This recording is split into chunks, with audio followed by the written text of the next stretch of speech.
Nimrod, he threw Avram Avinu into the Kivshan Ha'esh. We know that he threw Avram Avinu into the fire, and he threw Haran, Avram Avinu's brother, also into the fire. So Rashi says that he explains to us what happened. Avram Avinu went ahead and smashed all the idols in his father's home, in Terach's home.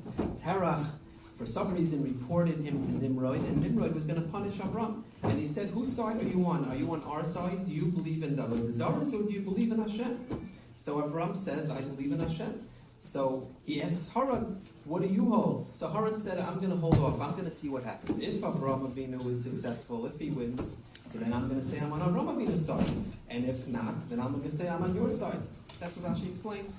So lo and behold, Nimrod throws Avram Avinu into the Kivshan Ha'esh, and Avram is miraculously saved. He's not burned. He comes out. It's a nes galoi, and it shows Hashem hu Elokim. It shows that Hashem is the true Hashem.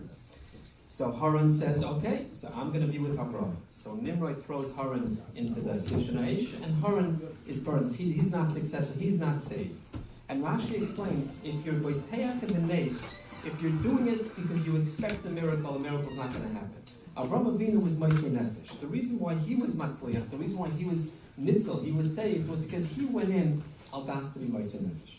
So I think the same thing applies to the Chashmonoim in the Chanuka, in the Yom Tov of Chanuka. When the Chashmonoim went, a handful of Chashmonoim, of Kahanim, they weren't soldiers, they weren't trained soldiers. They were coming to fight against the Yevanim. They were coming al Mesiras Nefesh.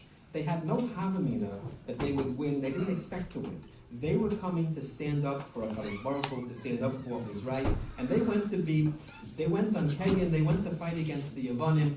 It was an act of Mesiras Nefesh. And because they went with an act of Mesiras Nefesh, not expecting a nes, they stood up for what they felt was, they stood up for Laman Hashem. Mila Hashem Elai, who's going to fight against the Yevanim? Laman Hashem. And that's why they were Nitzel, that's why they were Matzliach. So we know that the Bali Musar explains that when we have the Yom Tov, when we're celebrating something that happened in the past, we're not just remembering an historical event that happened in the past, but we have the ability to relive that historis. We have the ability to relive that influence that came down, that special siyata d'shmaya, that energy that the Chashmonoim created by being Meiser Nefesh and to fight for what was right. We can access that and we can internalize that. We can ride on that now, and we can be uplifted through that as well. So the Yom Tov of Chanuka is a time that we can be inspired, and each of us in our own lives, we can fight to do the right thing, and we're given a special siyata d'shmaya to be able to steig and to be able to get closer to HaKadosh Baruch Hu.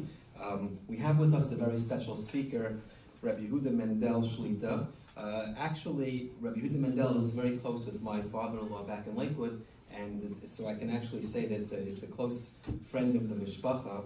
Rabbi Mendel writes weekly on Inyani B'Tachin, which is very appropriate for this man, Emunah and B'Tachin, and Rabbi Mendel is involved in learning and teaching and speaking and inspiring.